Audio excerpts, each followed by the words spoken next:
You got him? The python hunters are on an island in the South Pacific. What's up? Wrestling with a massive snake invasion. Woo, and on the face. Look at you jump. But it's not just snakes taking over. Right there, guys, right there. That's a big animal there. They'll need all their skills to stop this plague. I'm looking for these big 8-foot things that are, you know, gonna eat some goats. It's time to get more remote, more wild.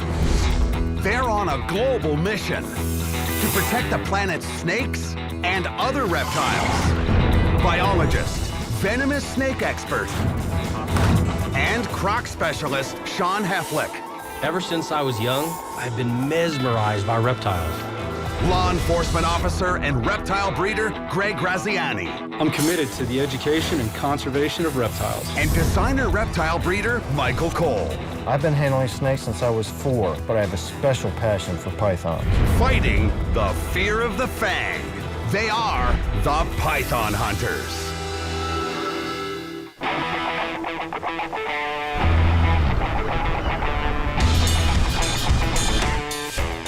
U.S. territory, Guam.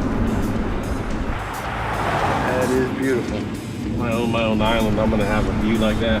Easy tattoo. The guys are in Guam, smack dab in the middle of the Western Pacific Ocean, to capture one of the most invasive species on the planet, the brown tree snake.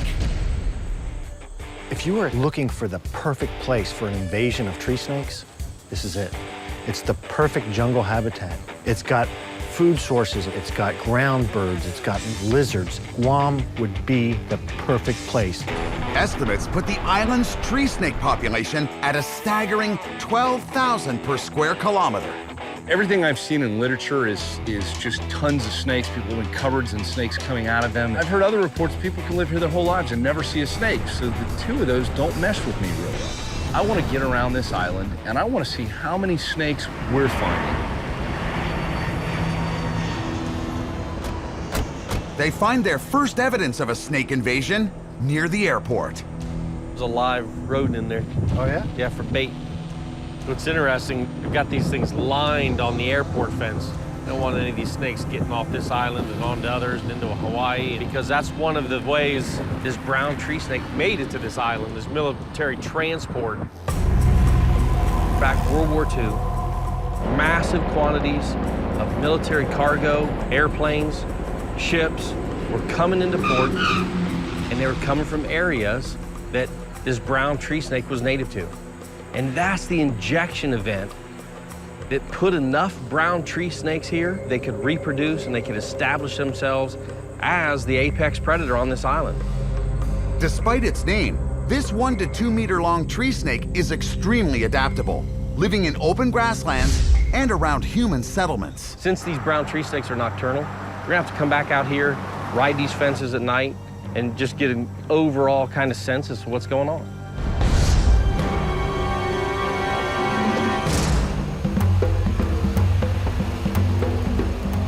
Is it light? Light? Flashlight. A lot of people don't quite understand why this brown tree snake being here causes such a problem. The issue is that it was introduced by man's action, and it has extirpated 12 species of birds, among other things, and they're found nowhere else on this planet. And that's the issue. Tonight, they'll track down and remove as many snakes as they can. Those slabs are perfect hiding spots for snakes. Nothing getting in there. We covered an awful lot of ground. But I thought we'd find more here. The way they talk, this place is just crawling with snakes. And we were told, pretty much pick a fence and you'll find them. But their persistence always pays off. Snake right over there. Yeah, it's a nice one. Hey, buddy. Look at him navigate that fence. Their evolutionary design is so specialized for climbing. They have hundreds of ribs, and those ribs are tied together by thousands of muscles, you know, in a ratchet system. So they literally can move themselves up the slipperiest of vertical spaces. We work on our little core right here. Their whole body is core. They've got abdominal muscle after abdominal muscle just stacked up by the hundreds. There's prey items all over this fence. So look, there's a gecko right here. That's why he's here. Praying mantis. Look at this. Ah, praying mantis style meets snake style. Uh-oh, it's going to be a fight.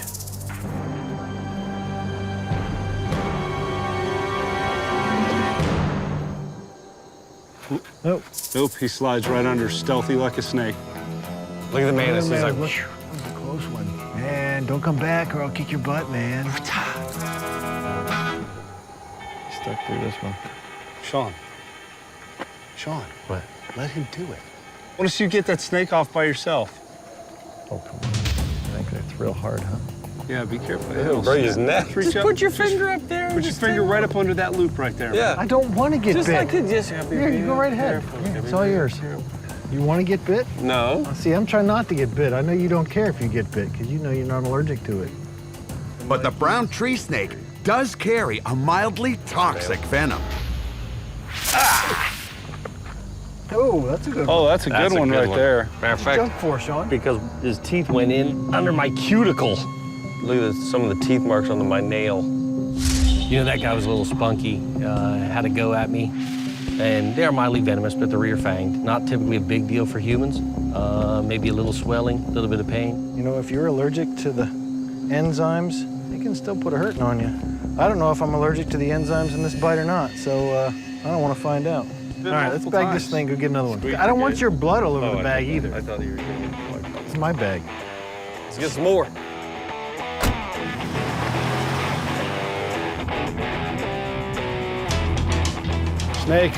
Snake right there. Woo! This is a big one, guys. Check this one out. That's a 5-footer. Hook back. Now he's happy. These things are good in those fences. With plenty to eat and few predators, Guam's tree snakes can grow as long as 3 meters. I imagine he's probably holding a little more venom than those little guys that bit you. You want to stick your hand in there for this guy? I ain't afraid of him. Don't. That was his tail. It was not. It was damn head.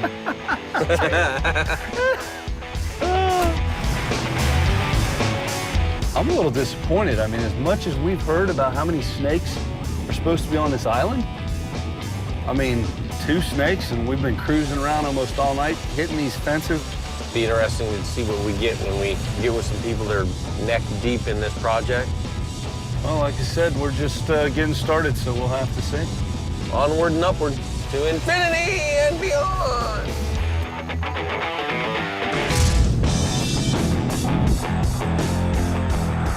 Now I'm starting to wonder, you know, how accurate the claims are that this snake is really a nuisance on the island of Guam. You know, we got to thinking, well, these are more of an arboreal species, so we're gonna have to start looking in other places. Today we're supposed to meet up with the guys from the rapid response team and catch some brown tree snakes. Yeah, guy standing there looking in the trees is probably our guy. James? Hey, Sean, how See you you doing? guys. Good to see you. Yeah. We're going to start out tonight here just right along the road because it's got a nice forest edge. Let's go. I'm ready. I'm ready too, man. Sean, we're working with the rapid response team.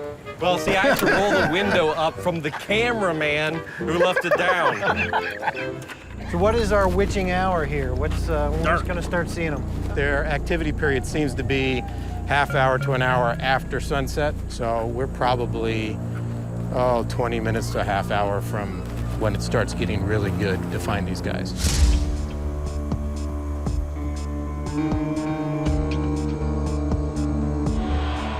When they're moving around, they catch your eyesight. And these animals just coil up. They just look like a vine or part of the tree. They're almost impossible to see without that movement.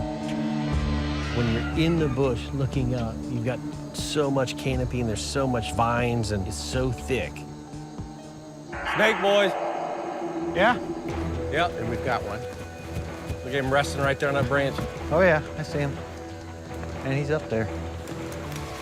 All right, monkey man, let's get it. He knows you're coming. He's headed up.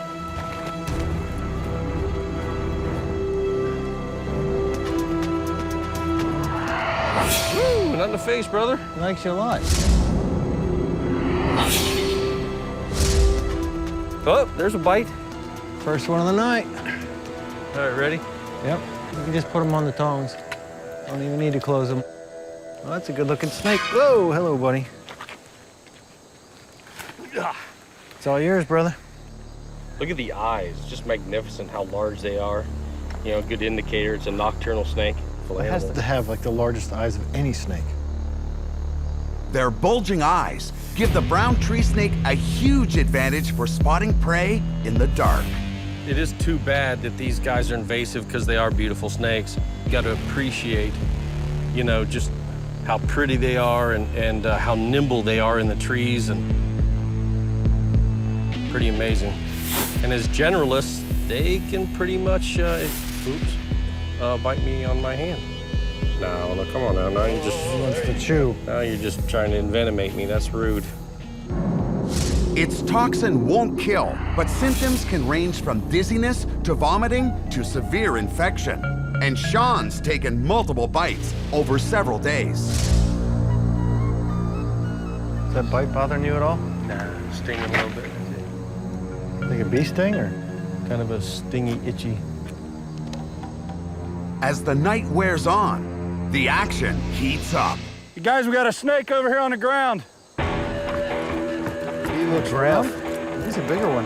Yeah, look how thin he is, though. The spine sticking out on the back. This guy doesn't look like he's had a meal in a while. He doesn't have much fight in him either. You can see these bumps right here. I'm running my fingers over. That should have a layer of muscle over it, and that's totally gone on this animal. We see in animals that haven't had food in a long period of time. But James, I mean, is this typical to find them like this? Yeah, diameter-wise, he's not atypical. This snake is obviously in the process of shedding. So I think part of the reason he's looking so poor to us is because his skin is loose and starting to flake off. You can also see through, and he doesn't got anything in there. I can see his ribs. Yeah, you can see his organs. I can see his heart. Look at that, look at that. You can see his heart. You can see it beating. Oh, that's really cool right there. The brown tree snake's heart can shift from its normal position, an adaptation to protect it when swallowing large prey. One more in the bag. All right, here they come. They're popping up everywhere. And all of a sudden, we're starting to see snakes. One here, one there. Yeah, it is a pretty good sized animal. There's a lot of snakes here. You got him? Yeah. We pull out somewhere between 9 and 10 snakes within a 2-hour period, which is now starting to get along the lines of the numbers that have been fed to us. Snake! Got it? Ready? Another one bites the dust. We haven't even gone into the interior. This has all been edge.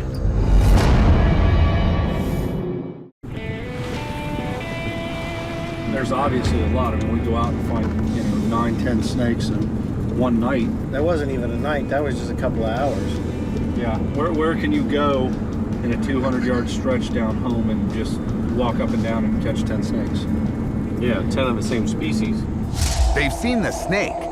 Now the hunters meet one of its victims, the Guam rail.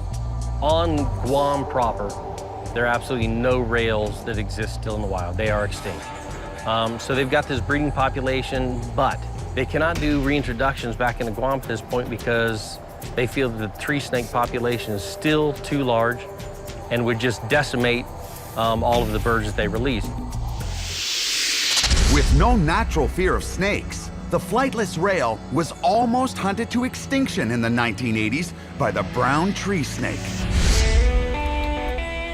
So how many rails do you have in this breeding program here? Right now, I think we're at 130, 140. Wow. It's a numbers game. So the more birds you release, the more likely you have birds to stick around the release area, breed, otherwise, and not die. They can get those birds reintroduced. That'll be a phenomenal story, a huge success story. Yeah, that's the way to get them. There you go. That's the way I get them. Very cool looking animal. The red eyes are pretty strange. It's like, I'm out of here, mama. Don't chase it. Yeah, don't chase it. See, that's the stalking rail. You got him. There we go. Come here, little buddy. It's all right. There we go. Let's not be responsible for releasing a critically endangered bird species. Look at him, he's a cutie. Only on Guam. You know, I would like to think that the rail can make a comeback here on Guam, but you put the rails back on this island with the number of tree snakes you have, and it's a death sentence for those animals. To avoid that catastrophe, Diane's team has set up a sanctuary about 1 kilometer south of Guam on nearby Cocos Island. Cocos is the only place where they exist in the wild on Guam. So you take animals that are produced out of here, and that's what you're using to replenish Cocos Island? Mm-hmm. Okay. But Cocos Island is also home to another predator, the mangrove monitor lizard, and it eats rails. How goes it? Good, how you doing? Good, Sean. Seamus. Biologist Seamus Earhart studies the lizards to help ensure the rail's survival. All right, we're excited. Let's we'll get our gear and load up. The thing about Cocos Island is that obviously it's a small island, so like 83 acres out here, and they got a reintroduction program for their Guam rail. Big thing out here is, yeah, we'd like to see some Guam rails out here doing good, but we also want to catch some of these mangrove monitors and you know, extract them off the island, give these rails a fighting chance. Now, who's this guy? Chris, he tracks the rails on the island. You tracking a bird? Yeah, I am. How many you got still with radios? I got 5 birds still. 7 birds dropped transmitters, and I'm sure they're still alive. We've had 9 nests so far, and 4 have hatched out, for sure. 6 baby chicks. So these birds have settled in. Yeah, they They're have their feeding territories. themselves, they're reproducing, they're making it. Yeah, they're making it. They're doing good. That's great to hear for a highly endangered bird. With Guam rails making a comeback on Cocos, the Monitor Lizard Control Program looks like it's working. Well, a lot of the monitor lizards aren't in this area. They're real shy and they don't like people. Yeah. Mangrove monitors are covered in dark green scales, so they're hard to spot in the dense forest. It's warm enough now that they're foraging in the shade.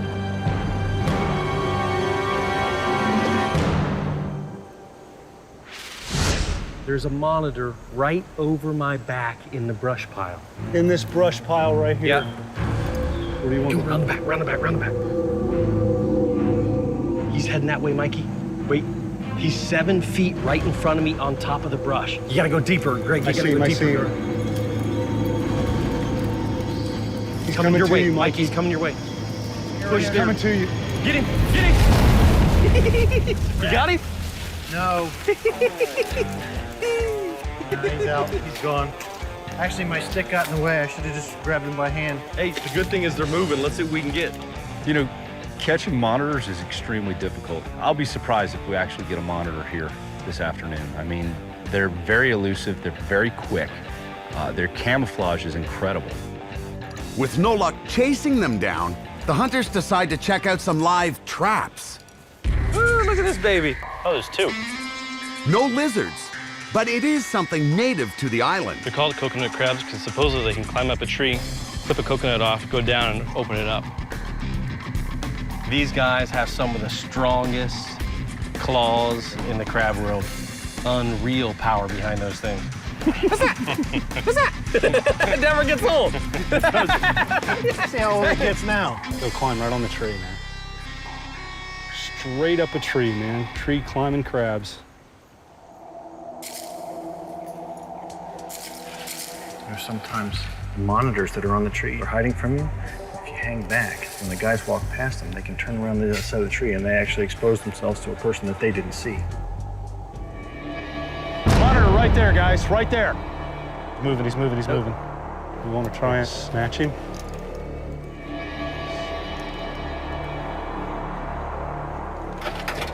Dr. Michael's got him. First one. Good job, Mikey. Sean scared him to me. Woo-hoo! You know, he's in good shape. He's in great shape. No real scarring. He's got great body weight. Typical, though, for Indians. They're just not aggressive. Yourself a monitor shower there? I think the animal really thought he had a height advantage over us. Once he was looking down, he didn't feel as intimidated as some of the animals on the ground. And then when we reach up with those metal tongs, There's no body heat. There's nothing that says to him this is another animal. There's no scent or anything like that. Biggest defense right now is using those razor-sharp claws. Look at the way he rakes my hands. In with those claws. He's digging in, trying to pull backwards from this, which has his head. What's your largest mangrove out here that you've Probably caught? around just under 4 feet. Let's bag this guy and go find some more. Yeah. Burn Yeah, daylight, sure. huh?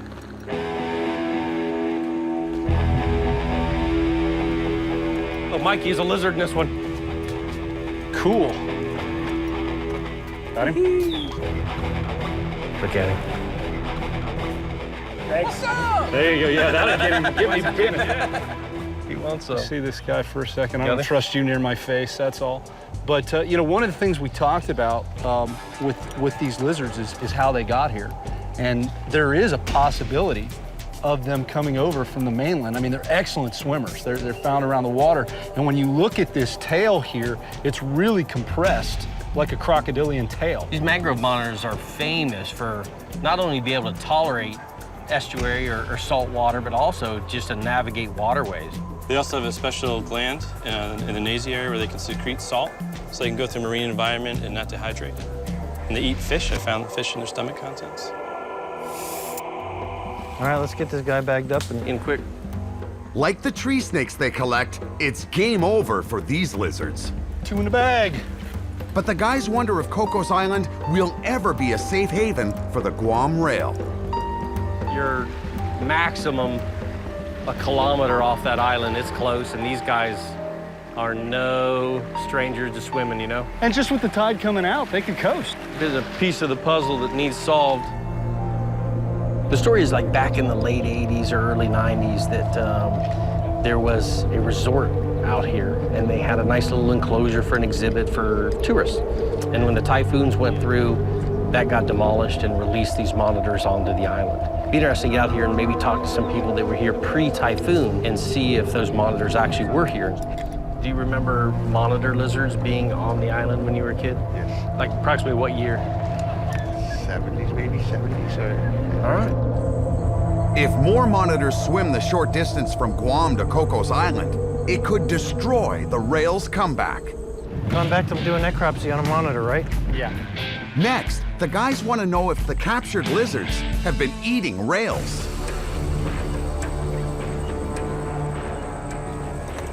Let's see what he's consuming from over.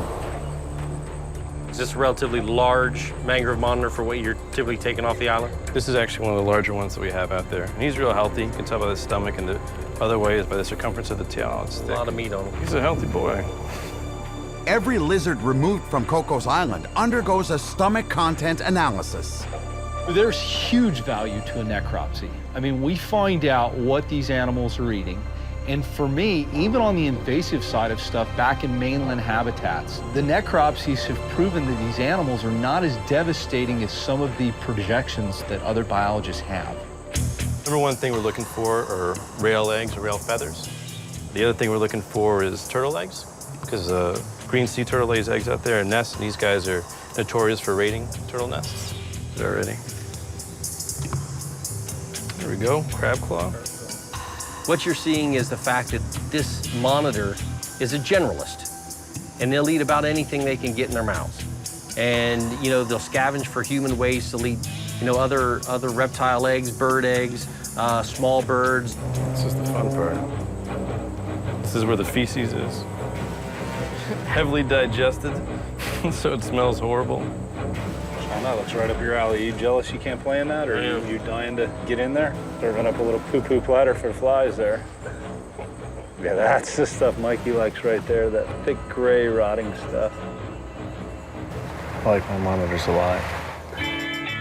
Being a guy that really likes monitor lizards, that kind of bothered me. In the early days of this program, they used to release the monitors that they found on Cocos Island back on the mainland. That's something that I think I can go for. No rails, you know, no other native birds. Yeah, it was good. How many birds' eggs in all the necropsies you've done, or bird parts? One bird egg and 3 birds in all the ones I've done. We've got kind of some fish waste from humans cast aside and a land crab. It's definitely a positive sign, because that's a good-sized animal. It could be eating, you know, rail chicks or eggs. But the fact that we didn't find any is positive. Back to Guam to see whether the rail can ever live on the main island itself. Guam National Wildlife Refuge. The guys catch up with biologist Jennifer Cruz. She's working on a fence that will surround 110 hectares of beach and forest. The barrier will protect some of Guam's remaining endangered animals. So this is the beginning of your exclusion fence.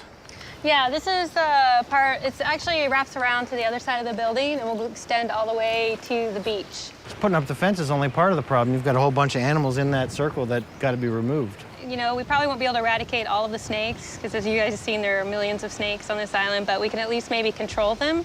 The same with the monitor lizards. These brown tree snakes and their uncanny ability to literally project themselves into thin air is why constructing an exclusion barrier or fence is so difficult. Their abilities to scale walls and trees and fences and vertical spaces is amazing. You know, it seems like this is a massive amount of resources dedicated to this project. It's estimated about $1 million fence. It's going to be quite a task. The rail is, you know, they live on the ground. They're susceptible to a lot of things. It looks like a great plan. I need a perimeter fence like this around my house. But the invasive I'm keeping out's humans. Yeah, I love it. Let's check that out. The guys check out another of Guam's snake fences, built by the military to keep tree snakes from either entering or hitching a ride off the island. Yeah, basically, they've just got that bow coming out of it, so if the snakes do get enough traction, they'll get up to that little bow, and hopefully it'll flop them back over onto the ground. And As the snake starts to crawl up, if he can actually get any traction on this little gauged fencing here, he's gonna have to go out and around this. And basically the gravity's gonna pull him with what little traction he's got on that fencing back to the ground. He may try it once or twice, but eventually these animals are just gonna avoid the fence. Pretty simple design, but it looks like it might work. Back to the hunt. Another fun-filled night on tree snakes. Let's hope. This time, they're here to do more than count tree snakes. How goes it? Pretty good, thanks. Sean. Good to see you, Bjorn. Biologist Bjorn Lardner studies the snake's movement patterns. We're going to try to put a radio transmitter in a baby snake. So how do you do that? But we're going to use tiny, tiny transmitters that are so small that you can fit them inside a baby snake without the snake having to carry too much of a load.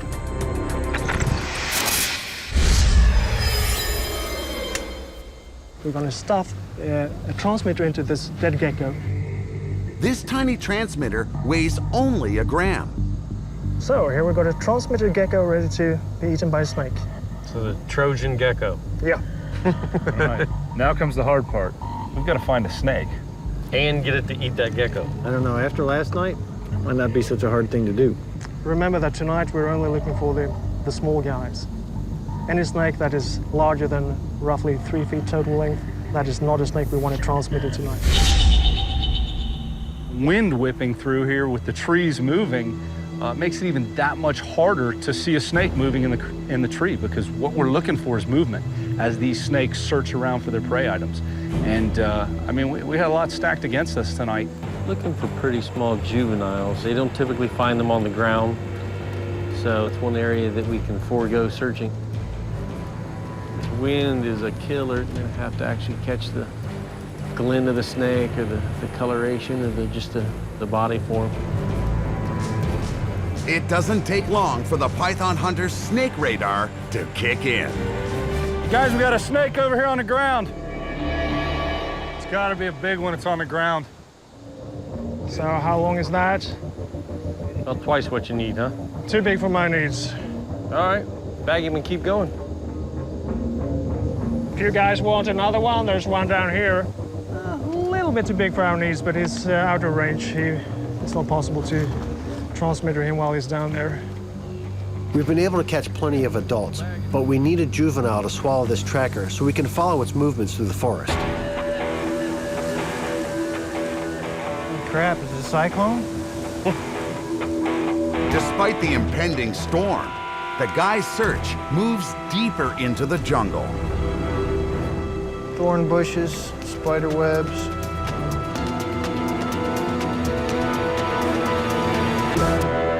Snake, boys. He's right here. He's About 3 feet. maybe a 3.5. little bigger than the last one just pulled out. If I just stick this up to him, he probably won't be too happy about it.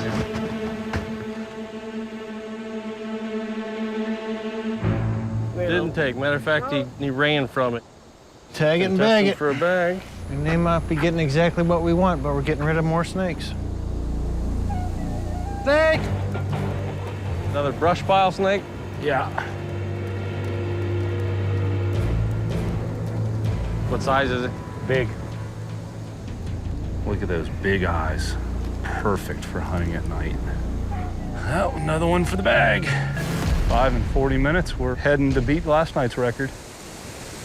This is conflicting here. I mean, we're out removing an invasive species. Unfortunately, these animals can't be released back in the wild. It's so much nicer to be able to go out and handle a snake in its native habitat and be able to release that animal back into the wild.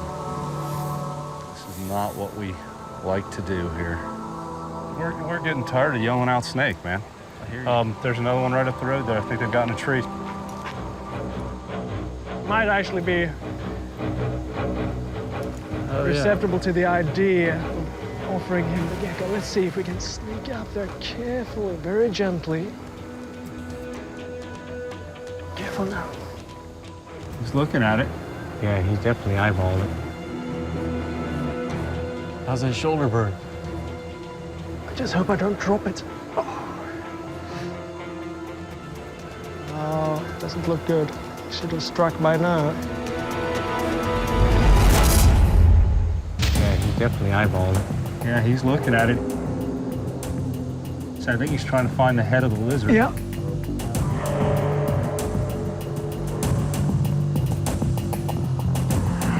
There it is. Yeah, he's got it. Took it.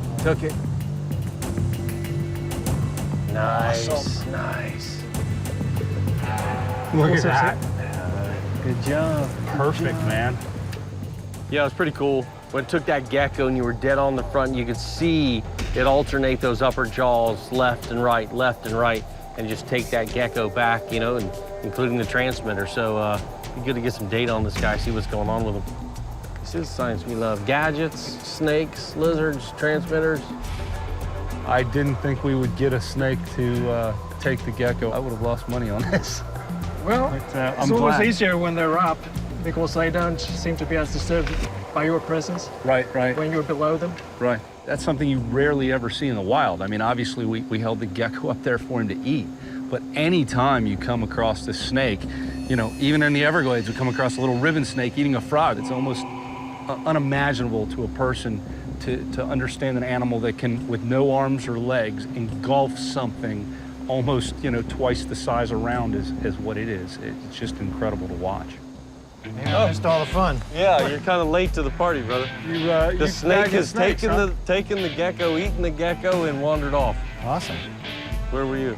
I caught 6 snakes by myself. These guys are excited about one because it ate a gecko. Whatever. Is that a static signal? The interval between 2 pulses is really slow. So you can tell that the snake is doing something up and down with his body.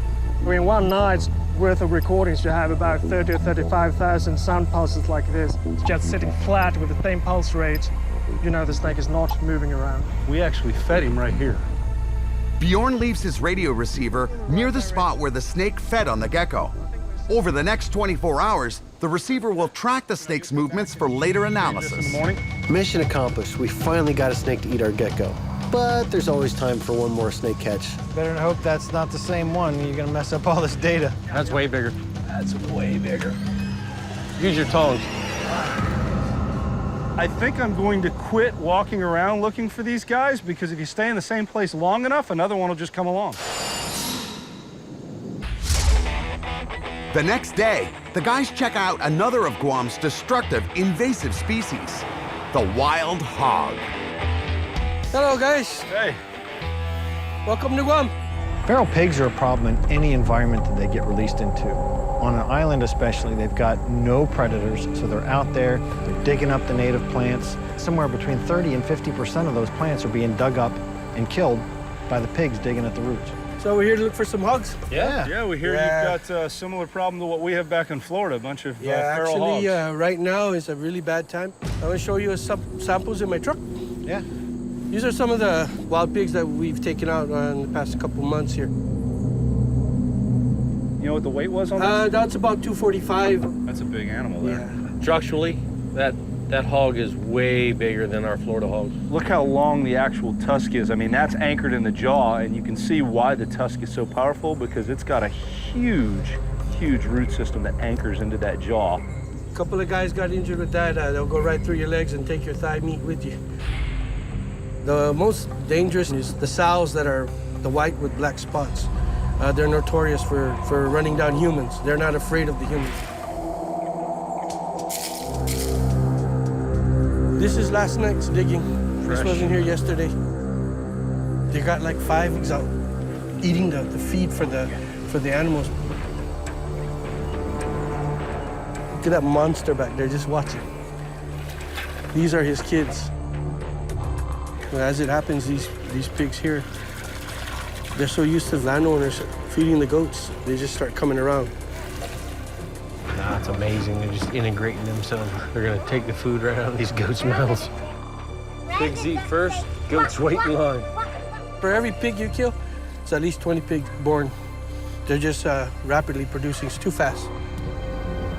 But Mark wants to get the guys even closer in a wilder environment. You see, there's one right there. Cameraman, go. Stick along the edge over there.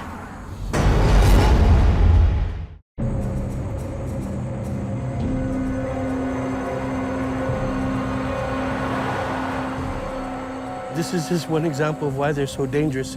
They could cause accidents on the road, and they have. So, you know, they're already using up all the food in the jungle. They have to come out here along the edges and eat. He's headed into the trail now. Yeah, we're gonna go in there now. This is where we're gonna enter. You just gotta be careful. As you saw already, we have some wild pigs in the area, so just use caution when we're entering. Be real quiet as possible. Wallow that we're gonna go look at, been used for many, many, many years. As you'll see, the size of it. These are all pig trails coming in and out of the area.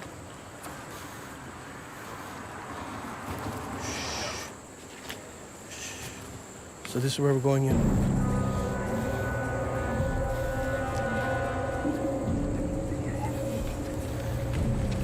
Welcome to the wallow.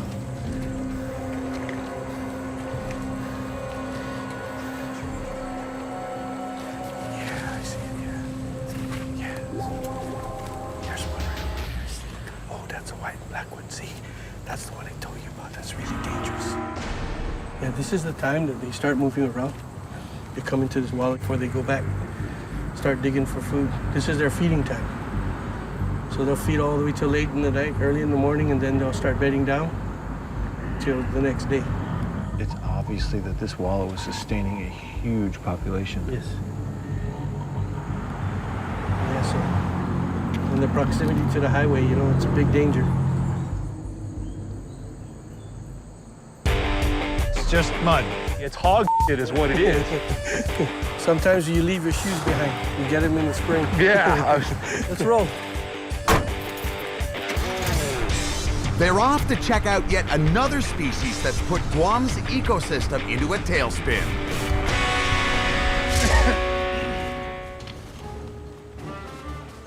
I can hear him.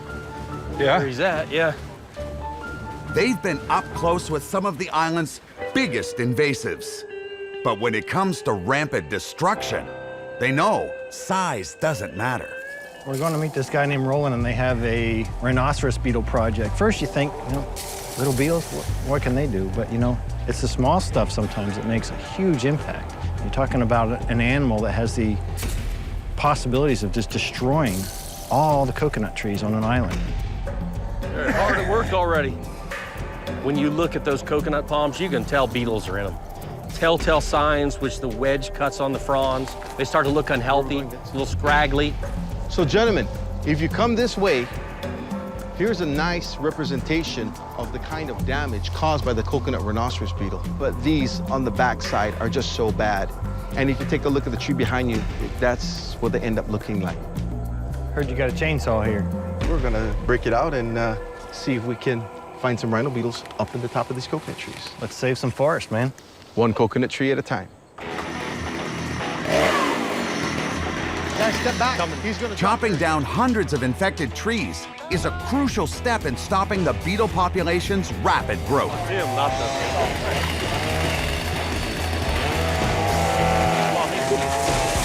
Damn, who taught him?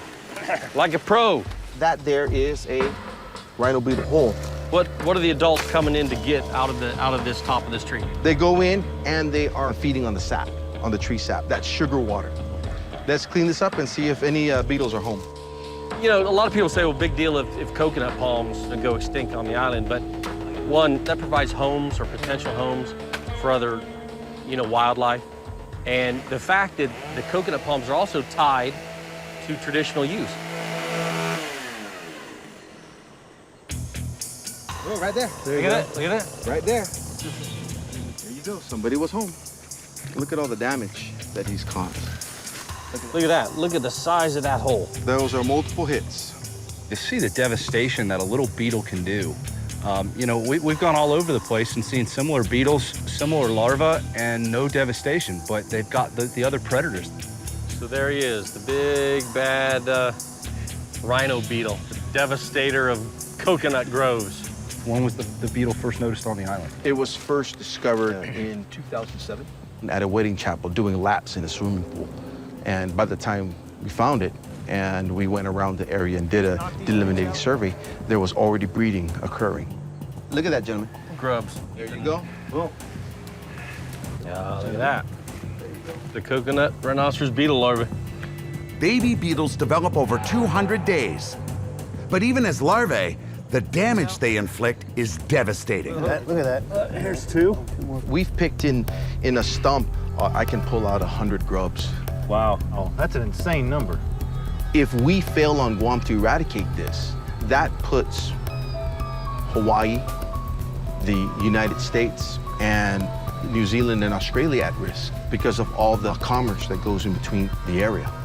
How many eggs will a female put down? Anywhere from 40 to 100 eggs.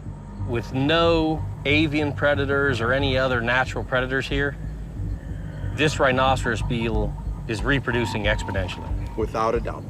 You've got to get some community involvement.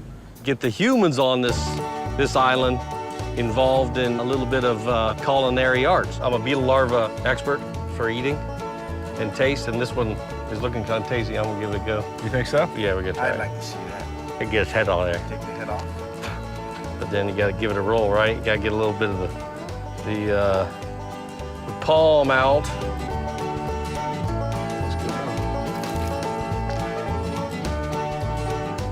What's the flavor like? Organic. Real palmy, really. Look at the skepticism on that face. I'm gonna put out a rhino beetle larvae cookbook. Make millions. You know what? Do it, and we will be your wholesale supplier. Roland has one more island delicacy to offer. You guys need to eat beetle nut while you're here. I swallowed it. Despite its name, beetle nut has nothing to do with beetles. It's a palm tree seed, and chewing it stimulates the nervous system. It's a nice little high that some people get, and a lot of people chew that out here. You know, everywhere I go for as long as I can remember when I traveled, I always like to kind of insert myself into that local culture and that indigenous people's kind of, traditions. Getting any of the tingly? effects, a little tingly in your mouth, a little numb? Oh, I'm sweating, I'm not kidding you. So you're definitely not driving?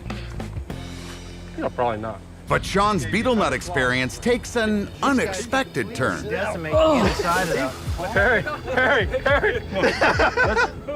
It's hitting hard now. My legs are going out. You are drunk. I got to tell you, that blindsided me. And I thought, I got this. It's no big deal. And then it hit me like a freight train, and it knocked me on my ass. All of a sudden, I look over and Sean is wasted. I'm like, Sean, we got some serious work to do here. He's like, no, I'm serious. That was great. I can't believe how white you are. I mean, you are pale. All right? Sean, how are you doing? How the six of you doing? How are we doing? I want to see if you can walk a straight line. Yeah, you had it, bro.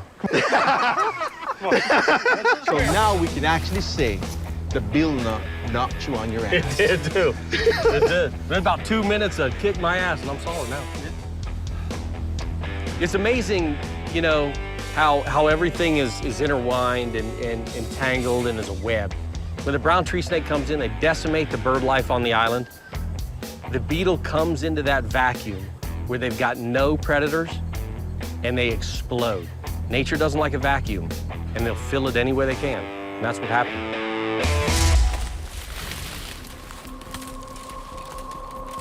I could hang out in jungles like this for a long time. Before they leave the forest, the guys want one last chance to get up close with a brown tree snake. I think we should get a couple of minutes just hunting. Crap, man. Everything in here looks like a dang snake. These vines all over the place. Holy cow. Very difficult to understand how many animals are on this island. Because of such dense foliage and everything that's going on here, the numbers that have been presented to us, you know, sometimes we feel are false. But once we get out there and see how difficult it actually is to find these snakes, I understand how those numbers can be that high and nobody really see these snakes on the island. Whoa, whoa, whoa, we got a snake. A little one. That's a little guy. You know, we've seen a lot of traps around here. I just didn't think they'd work. You know, these guys are actually cruising around looking for food versus sitting back as an ambush predator. They stretch out. You see how that thing can go from branch to branch to branch. You look at those eyes, you look at that head shape and the pupil. Quintessential nocturnal predator. He's in their rear fang. So a bite from one of these, you know, is typically not that big a deal, especially one this size. And they've got to do a little bit of chewing on you. And wait, you look at that. You look at him arm a little funny. That's a beautiful animal, though. Yeah, it is. Yeah, buddy. Nice. Good find. Last brown tree snake on Guam. Good job, man. You checked the trap well. Yeah, well, good job. Catch is a catch. Wait a minute, you really catch it as a catch? There you go. Catch.